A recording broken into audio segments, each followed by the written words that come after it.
குளிச்ச உடனே யாராவது கட்டணும்னு அவசியம் இல்லை. குளிச்சுட்ட உடனே யாராவது கட்டணும் அப்படிலாம் இல்லை. குளிச்சு முழுமையா ஆயிட்டோம், ராகத்தான் இருக்கலாம், சாதாரண ட்ரெஸ்ல இருக்கலாம், எல்லாம் இருக்கலாம். புறப்படணும்னு சொல்லும் போது எஹராம் கட்டிக்கலாம். அதுக்கு பின்னால் ஒரு 2 ரக்காத் தொழுதுக்கலாம். அது 10 மணிக்கு பஸ் வருதுன்னு சொல்றாங்களா, 10 மணிக்கு பஸ் வருதா, ஒரு 8 மணிக்கு எல்லாம் நம்ம எஹராம கட்டி ஒரு 2 ரக்காத் தொழுதும். எஹராமுடைய தொழுகை 2 ரக்காத் அல்லாஹ்வுக்காக தொழுகிறேன், நியத் வச்சு தொழணும். தொழுதுட்டு அல்ஹம்துலில்லாஹ் நாம கொஞ்சம் ஓய்வு எடுத்துக் கொள்ளலாம். பஸ் வந்து உடனே கொண்டு போயிடலாம். முதல் விஷயம் ஹஜ்ஜி உம்ரா இது போன்ற காரியங்களில் குறிப்பான ஹஜ்ஜுடைய நாட்கள்ங்கிறது அல்லாஹ் லேசாக்க வேண்டிய ஒரு நாட்கள். சில காரியங்கள் நடக்கும், கஷ்டங்கள் இருக்கும், எல்லாவற்றையும் அல்லாஹ்ட்ட கேட்டுட்டு கொஞ்சம் ரிலாக்ஸ். ஹஜ்ஜில ஃபாயிதா என்னன்னு கேட்டா, ஒமா ஃபவாயிதுல் ஹஜ், ஹஜ்ஜுடைய பிரயோஜனம் என்ன? அது வார்த்தைகள் இல்லை, எழுதுகோல் இல்லை, எல்லாத்தையும் சொல்றதுக்கு 2 விஷயத்தை எல்லாருமே எழுதிடுவாங்க. அத்தவாது ஒரு தசாமு. ஹஜ்ஜில என்ன கிடைக்கும், ஹஜ்ஜினால என்ன பிரயோஜனம்? அத்தவாது. ஹஜ்ஜை பொறுத்தவரையில் ஒருவர் மற்றவர்களுக்கு பணிஞ்சு நடக்கிறது ஹஜ். அதை படிச்சுக்கலாம், போய் பாடம். நான் இந்தியா, இன்னொருவர் இருப்பார், என் பக்கத்தில் ஒரு அமெரிக்காவை சார்ந்தவர் இருப்பார், இங்கே லண்டனில் ஒருவர் உட்கார்ந்திருப்பார், ஸ்ரீலங்காவில் ஒருவர் இருப்பார். ஒவ்வொருவர்களுடைய மனோநிலை ஒவ்வொரு மாதிரியாக இருக்கும். அவருக்கு முன்னால நான் யாருங்கிறத காட்டக்கூடாது, அவருக்கு முன்னால நான் பணிவதுதான் ஹஜ்ஜிங்கிறான். அதிலிருந்து அந்த பாடம் கிடைக்கும். ஹஜ்ஜில போனா பணிவுங்கிற அந்த வாழ்க்கை ஹஜ்ஜி கொடுக்கிற ஃபாயிதாங்கிறாங்க. ஹஜ்ஜினுடைய பயன்பாடு எல்லாருமே அங்கே பணியும் இடம். அந்த தன்மை ரசூலுடைய சிபத், பெருமானார் ஸல்லல்லாஹு அலைஹி வஸல்லம் சிபத். காலத்தில் எல்லா காலத்திலும் தன் பணிவாகவே காட்டினார்கள். தன்னுடைய முகவரியை அல்லாஹ் உலகம் பூரா விரிவாக்கம் செய்தான். ஆனால் பெருமானார் ஸல்லல்லாஹு அலைஹி வஸல்லம் சராசரி தோழர்களில் ஒருவராக இதுவெல்லாம் நமக்கு பெறலாம். குறிப்பாக தாய்மார்கள், பலதரப்பட்ட பெண்களோடு நீங்கள் இருப்பீர்கள். கோபத்தை அடக்கிற பணிவுனா என்ன? கோபத்தை அடக்கணும், வேகத்தை கட்டுப்படுத்தணும், உணர்ச்சி அடக்கணும், டென்ஷன் ஆகக்கூடாது, ஈகோ பார்க்க கூடாது. அந்த அம்மா வந்து இருக்குது, அந்த அம்மா மாதிரியா இருக்குது, அந்த அம்மா பார்த்தா எனக்கு மனசு இல்லை, எல்லாத்தையும் கட்டுப்படுத்துறது. கோபம், வேகம், தாபம் எல்லாத்தையும் கட்டுப்படுத்துறது, உணர்ச்சிகளை அடக்குவது, ஈகோ பார்க்கவே கூடாது. எல்லாரிடத்திலும் நாம் சாதாரணமாக வாழ்க்கை தான் ஹஜ்ஜின் வாழ்க்கை. அதுதான் தவாது. நான் பணிவா நடக்கிறேன் என்பது அல்ல. நம்ம முன்னால வரக்கூடிய ஒரு தொழில் எவ்வளவு சாதாரணமா இருக்கிறார், அந்த பிரயோஜனம் ஹஜ்ஜில கிடைச்சிடும். அது கிடைச்சிட்டா உங்கள் ஹஜ்ஜி பயனுள்ள ஹஜ்ஜின்னு எழுதுறாங்க. அல்லாஹ் எல்லாருக்கும் தௌஃபீக் செய்வாரா. சமீபித்தவர்களே, அப்ப நாமும் புறப்படும் டயத்துல கிளம்பிடுறோம். பஸ் வந்துச்சு, அல்ஹம்துலில்லாஹ் ஏறுறோம். சில நேரத்துல பஸ்ல சீட்டு கிடைக்கும், சீட்டும் சில நேரத்துல கிடைக்காது. இப்ப அங்க போய் நான் காசு கொடுத்து வந்திருக்கிறேன், அப்படி வந்திருக்கிறேன் பேசக்கூடாது. காசு இல்லாம யாரும் பயணம் செய்ய முடியாது. ஆனா ஹஜ்ஜிங்கிறது அப்படிதான் இருக்கும். 40 பேருக்கு ஒரு பஸ் இருக்கும், நம்ம 45 பேர் இருப்போம், 5 பேர் அப்படி லக்கேஜ் பண்ணி போவோம். இல்ல அந்த 5 பேருக்கு தனி பஸ் தர மாட்டாங்க. இதெல்லாம் தனிப்பட்ட ஒரு டிராவல்ஸோ ஹஜ்ஜி சொசைட்டியோ முடிவு செய்யறது அல்ல. ஹரமில் இருக்கிற அந்த கணக்கு ஒன்று இருக்கு. இந்த ஹஜ்ஜி காலத்தினுடைய ஏற்பாடுகளை செய்யறவங்க அங்க இவங்களுக்கான ஆட்கள். அப்ப அந்த நிலைகள்ல சில விஷயங்கள், சில நேரத்துல பஸ்ல ஏறிடுவோம், 1 மணி நேரத்துல போக வேண்டியது 5 மணி நேரம் போகும். டிரைவரை குறை சொல்லி ஒன்றும் இல்லை, சூழ்நிலை எல்லாம் நடக்கும். அல்லாஹ்ட்ட ரசூல் கேட்ட துவா என்ன? அல்லாஹ் இந்த ஹஜ்ஜை லேசாக்கி கொடு. அவன் தான் லேசாக்கணும், நம்ம ஒண்ணும் பண்ண முடியாது. ஒரு தடவை ஹஜ்ஜில ஏறிட்டோம், பஸ் போகுது, 6 மணி நேரம் போகுது. ஒருத்தர் என்னையே பார்க்கிறார், பார்த்தீங்களா அதுல எவ்வளவு மணி நேரம், அந்த பஸ் எல்லாம் முந்தி போகுது. நான் சொன்னேன், நான் டிரைவரும் இல்லை, பஸ் கரெக்டான டயத்துல போய் சேர்க்கிறதுக்கான அல்லாஹ்வும் நான் இல்லை. அப்படிதான் நடக்கும். ஹஜ்ஜினா அதுதான், அந்த பாடத்தை படிச்சு கொடுத்தே கூட்டு போறது. நமக்கு பின்னால வருவாங்க, முந்தி போய் சேர்ந்துருவாங்க, நாம முந்தி கிளம்புவோம். ஏதோ ஒரு சூழ்நிலை பிரிந்தோம். இது பொறுப்பாளர்களோ ஆடின்களோ அல்லது வழிகாட்டிகளோ அவங்களை சார்ந்தது அல்ல, டிரைவரின் குற்றமும் அல்ல, சூழ்நிலை அமையும். இதெல்லாம் அல்லாஹ்வின் ஏற்பாடு. சோதனையும் அங்கே நடக்கும். அத்தனையிலும் நாம் நம்மை பாதுகாப்பதற்கு அங்கே என்னையே நான் காணாக்குவோம். அதுதான் தவாது, பணிவு. என்னை காணாக்கிறது, நான் ஆனாக இருக்க கூடாது. நம்ம யார், எவ்வளவு பெரிய ஆள், நம்ம எவ்வளவு பெரிய ஆபீசர், நமக்கு என்ன மதிப்பு இருக்கு, மரியாதை இருக்கு, எவ்வளவு பெரிய ஆலிம்சா, அதெல்லாம் இல்லை. நான் அங்க சாதாரணமாக, ஏன் அங்க போன அந்த வாழ்க்கை தான். நாட்டை ஆளுகிற அரசர்கள் வருவார்கள், அவங்களும் கூட திறந்த வெளியில தான் உட்கார்ந்து இருப்பாங்க. அவங்களுக்கு ஒரு பெரிய ஏற்பாடுலாம் இருக்காது. அங்கே போனால் எழுகிற படிப்பினையும் பணிவையும் நான் சாதாரணமானவன் என்பதையும் வெளிக்காட்டும் ஒரு பிரயோஜனம் தான் ஹஜ்ஜி கொடுக்கிற பாடம். இன்ஷா அல்லாஹ் 7வது நாள் தயாராகிறோம். 8வது நாள் காலையில மினால போய் இறங்குறோம். மினாவில ஒரே ஒரு வேலை தான், 5 வக்து தொழணும். 8ஆம் நாள்ல 5 வக்து ரசூல் ஸல்லல்லாஹு தொழுதாங்க. 8ஆம் நாளுடைய சுபஹ் இல்ல, 8ஆம் நாளின் புகர், அஸர், மக்ரிப், இஷா, 9ஆம் நாள் காலையில் சுபஹ். 5 வக்து எங்க தொழணும்? மினாவுடைய டென்ட்ல தொழணும். சர்க்காரை ஆலம் ஸல்லல்லாஹு அலைஹி வஸல்லம் தொழுதிருக்கிறார். ஆனா நாம இன்றைக்கு அது ஜமாத் நடக்கும். மினா டென்ட்ல ஜமாத் நடக்கும். ஜமாத் வந்து அங்க ஒரு இமாம், அந்த இமாம் தொழுவப்பா, நாம அந்த ஜமாத்துல சேரணும். அங்க ஜமாத்தும் கூட தனியா தொழுதா நன்மை வேற, ஜமாத்தா தொழுதா பெரிய பாக்கியம். ஹஜ்ஜில வந்து ஜமாத் இருந்துடக்கூடாது. பெண்களுக்கும் இந்த ஜமாத் அப்படியே நம்ம என்ன செய்திருக்கோம், இங்கே ஆண்கள் அந்த பெண்கள் அடுத்த பெண்ல தான் இருப்பாங்க. அவங்களுக்கு நம்ம ஒரு ஸ்பீக்கர் வச்சிருப்போம். ஏதாவது ஒரு பண்ண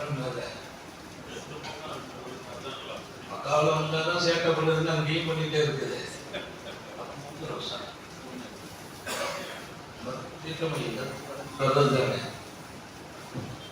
சரியாகுமா?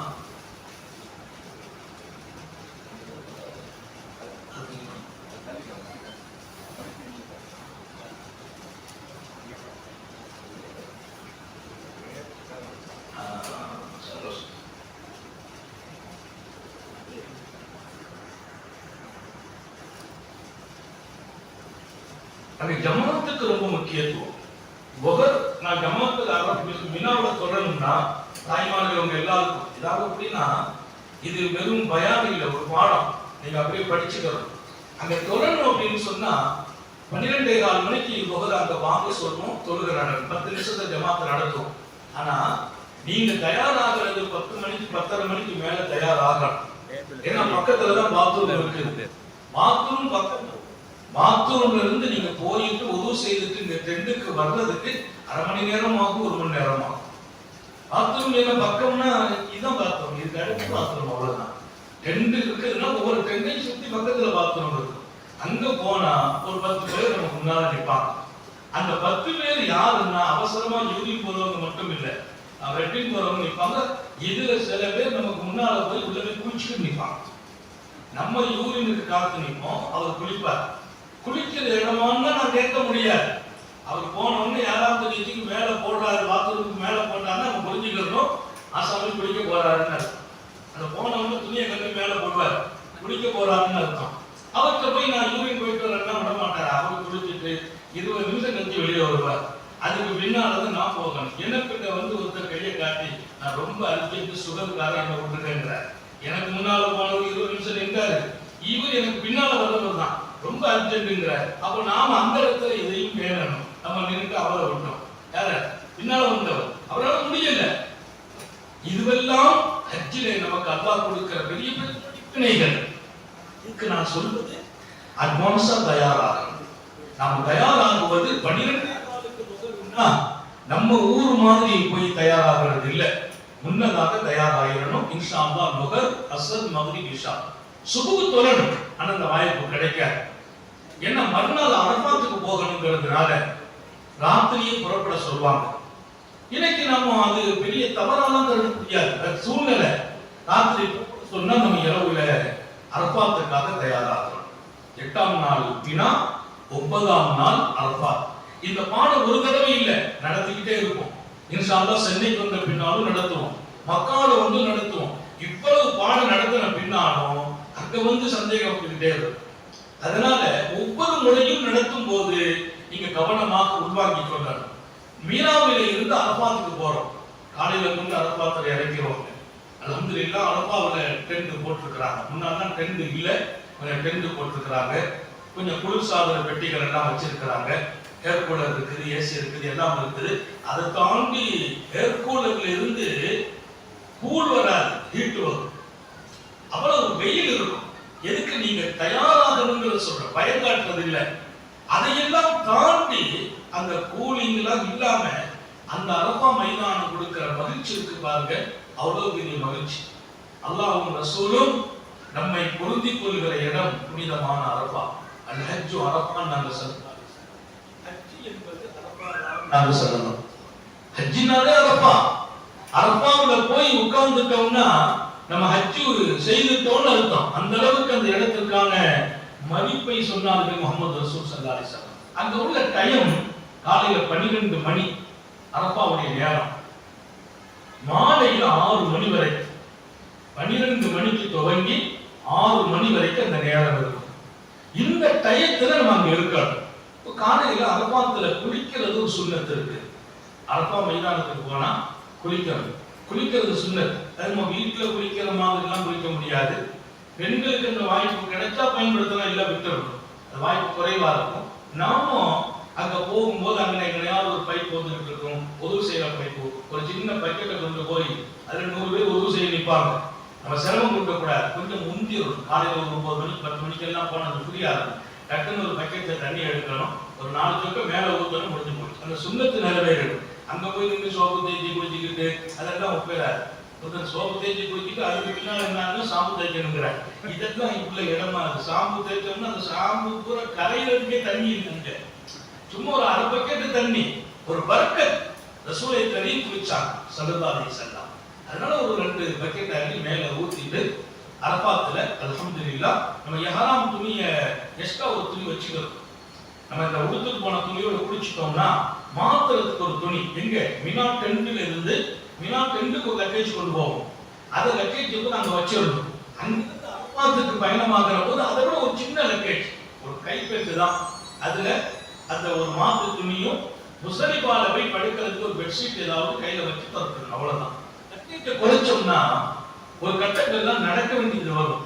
அந்த நடப்புக்கு லேசா நம்ம சுமையை நம்ம தான் சுமக்கணும். மாஸ்டர் எப்படியோ அதுதான் இங்க மாஸ்டர் மைதானம் மாதிரி முன்னால் அவர் போறாரு, கொஞ்சம் ஹெல்ப் பண்ணலாமே அப்படின்னா ஹெல்ப் எதிர்பார்க்க முடியாது. எல்லாருக்கும் ஒரு சிரமம் இருக்கும். அதனால லக்கேஜை எவ்வளவு குறைக்கிறீங்களோ அவ்வளவு லேசாக அரபா மீனா அமைஞ்சிடும். அல்ஹம்துலில்லாஹ் அரபாத்துல காலையில 12 மணிக்கு நாம அறிவிப்பு செய்துருவோம். சாப்பாடு எல்லாம் கொடுத்துருவோம். சாப்பாடு முந்தி கொடுத்துருவோம். தொகர் அசரும் அங்கே ஜம்மு நடக்கும். தொகர் 2 ரக்காத், அசர் 2 ரக்காத். 12 1 மணிக்கு எல்லாம் தொழுது முடிச்சிருவோம். பெண்களும் நம்மோடு தான் இருப்பாங்க. இந்த பக்கம் ஆண்கள் இருக்கிறோம்னா ஒரு சின்ன ஒரு திரை மட்டும் போட்டு பெண்கள் அந்த பக்கம் இருப்பாங்க. எல்லாம் நம்முடைய நிகழ்வுகள் அவங்களும் பார்த்துக்கிட்டு தான் இருப்பாங்க. அவங்களுக்கும் சேர்த்து விளக்கம் கொடுக்கப்பட்டு கொண்டே இருக்கும்.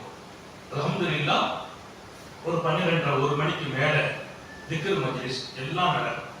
100 தடவை 3ஆம் கலிமா ஓதல் குறைந்தது, ஒரு 100 தடவை 4ஆம் கலிமா, 100 தடவை இஸ்திக்ஃபார் அஸ்தக்ஃபிருல்லாஹ் அல்-அஸீம் அல்லதி லா இலாஹ இல்லா ஹுவல் ஹய்யுல் கய்யூம் அத்தூபு இலைஹ், ஒரு 100 தடவை ஸலவாத். இப்படி அது எல்லாரும் சேர்ந்து அங்க செய்வோம். இதெல்லாம் முடிச்சிட்டு துஆ நடக்கும். அரபாவுக்கு ஒரு பேர் இருக்குது, யௌமுல் அரபா யௌமுத் துஆ. அரபாவுடைய நாள் துஆவுடைய நாள். அன்னைக்கு துஆ தான் விசேஷமான அமல். அல்லாஹ்ட்ட கேட்டுக்கிட்டே இருக்கான். அல்லாஹ் சந்தோஷப்படுறான். என் அடியார்களை பாருங்கள், தலைவிரி கோலமாக வந்து உட்கார்ந்து இருக்கிறார்கள். அது அவ்வளவு வெயிலிலும் ஆஜிகள் கண்ணீரோடு நிற்பாங்க. எல்லா விஷயங்களும் என் வாழ்க்கையில எதெல்லாம் நான் நிறைய பேர்கிட்ட என்னுடைய தேவை பூர்த்தி ஆகணும்னு போய் சொல்லி இருக்கிறேன், அதெல்லாம் இன்னுவரைக்கும் பூர்த்தி ஆகல வைங்க, எழுதி வைங்க. அத்தனை தேவையையும் அங்க போய் சொன்னால் கொடுக்கப்படும் இடம் அரபா மைதானம். வெறுங்கையாக அல்லாஹ் அனுப்புறது இல்லை. ஆஜிகளை பார்த்து அல்லாஹ் மகிழ்ச்சி அடைகிறார். சாந்த நபிகள் ஸல்லல்லாஹு அலைஹி வஸல்லம் அரபா பெருவெளியிலே நின்று கேட்பார்கள். எவ்வளவு தூரம் அவருடைய கையை உயர்த்தி நிற்கிறாங்க நபி பெருமானார் ஸல்லல்லாஹு அலைஹி வஸல்லம். அல்லாஹ்விடத்திலே கண்ணீர் வடிக்கிறார்கள், கையேந்தி கேட்கிறார்கள். அந்த உச்சம் ரசூல் ஸல்லல்லாஹு அலைஹி வஸல்லம் மேனியிலே இருந்த இஹ்ராம் துணி கீழே விழுது. நபி அவங்களுடைய மேனியிலே இருந்த இஹ்ராம் துணி கீழே விழுது. நபி அந்த துணி விழுவது கூட உணரவில்லை, தன்னை மறந்து கையேந்தி கொண்டிருக்கிறார்கள். அப்படிப்பட்ட இடம் அரபாவினுடைய இடம். நாம் துஆ செய்வோம் உள்ளுக்குள்ள. அப்புறம் டென்ட்டை விட்டு வெளியில் வந்து திறந்த வெளியிலே நின்று துஆ செய்வோம். நம்ம பக்கத்துல வந்துட்டோம்னா சின்ன சின்ன மலைகள் இருக்கும், கேப் காலியா இருக்கும், அங்கெல்லாம் நம்ம கூட்டு வந்துருவோம் ஹாஜிகளை. அப்படி வாங்க சார்ந்த